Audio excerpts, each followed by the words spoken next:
বন্ধুরা, বাইরে প্রচণ্ড গরম, আর ঘরে বসে যদি খাওয়া যায় মজাদার ম্যাঙ্গো মালাই, তাহলে দুপুরটা একদম জমে যাবে। তো চলুন বন্ধুরা, দেখে নিই। Hello friend, welcome back to my channel. আমি পলি চলে এলাম নতুন আরও একটা রেসিপি নিয়ে। আজকের রেসিপি হচ্ছে এই প্রচণ্ড গরমে ঠান্ডা ঠান্ডা মালাই রেসিপি। তো তার জন্য আমি নিয়েছি তিনটা আম তিনটে ভালো করে এভাবে বোটার দিকটা কেটে নিয়ে আঠিটাকে এই যে চাকুর সাহায্যে বার করে নিচ্ছি। আপনারাও কিন্তু সেমভাবে বার করে নেবেন। এভাবে যদি তৈরি করতে চান তাহলে কিন্তু একই পদ্ধতি দেখে নিতে হবে। তারপরে আমি আঠিটা বের করে নেওয়ার পরে একটা চামচের সাহায্যে ভালো করে ভেতর থেকে কিছুটা আম বার করে নিয়েছি। এবার আমি প্রত্যেকটা তিনটে আম থেকে এভাবে আঠি বার করে নিয়ে আঠি থেকে আমটাকে ছাড়িয়ে নেব। আর কত সুন্দর এই যে খোলাটা রয়েছে আমের, এটাকে কিন্তু আমার কাজে লাগবে। তো যাই হোক, আমি আমটাকে বার করে নিয়েছি। এবার আমি এই আমটাকে একটা মিক্সিং জারের মধ্যে দিয়ে তার মধ্যে সামান্য একটু চিনি দিয়ে দিচ্ছি 2 চামচের মতো, আর দিয়ে দেব 2 চামচের মতো মিল্ক পাউডার।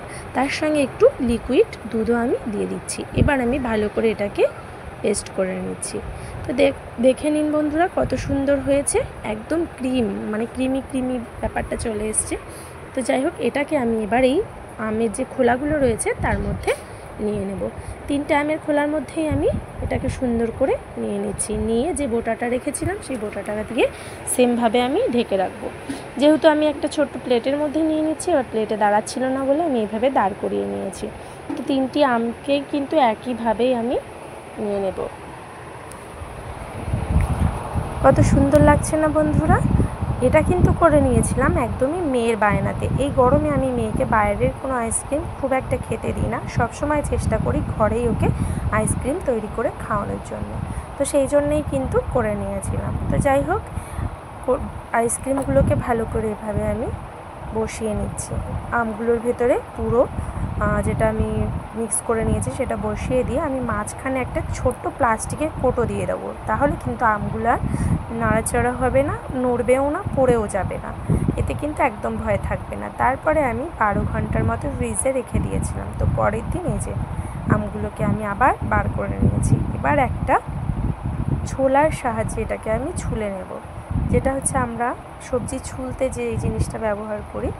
তো সেই ছুলনিটাকে দিয়ে আমি 3টে আমকে ছুলে নিয়ে পিস পিস করে কেটে নেব। তো এই যে আমি ছুলে নিচ্ছি, দেখতে পাচ্ছেন বন্ধুরা কত সুন্দর হয়েছে। তো বন্ধুদের একটা কথাই বলবো, যদি আমার ভিডিও ভালো লেগে থাকে তাহলে অবশ্যই চ্যানেলটিকে সাবস্ক্রাইব করে সাথে থাকা বেল আইকনটি বাজিয়ে দিয়ে পাশে থাকবেন।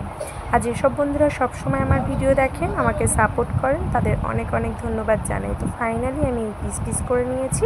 তো বন্ধুরা, আমার কিন্তু রেডি হয়ে গেছে আমের মালাই। তো তোমরা চাইলে এর মধ্যে কিন্তু ড্রাই ফ্রুটসও ইউজ করতে পারো। আমার মেয়ে পছন্দ করে না বলে আমি দিই।